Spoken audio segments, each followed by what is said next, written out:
पुण्डरीकाक्षम् सबाह्याभ्यन्तरः शुचिः आचमनम् ॐ अमृतोपस्तरणमसि स्वाहा ॐ अमृतापिधानमसि स्वाहा ॐ सत्यं यशः श्रीर्मयि श्रीः श्रयतां स्वाहा शिखाबन्धनम् ॐ चिद्रूपिणी महामाये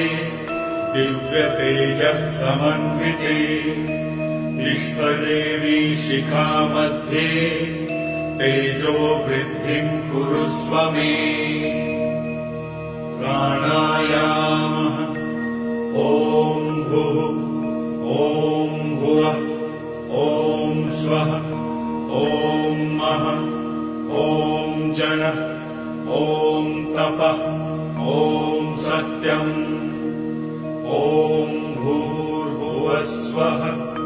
तत्सवितुर्वरेण्यम् भर्गो देवस्य धीमहि धियो यो नः प्रचोदयात्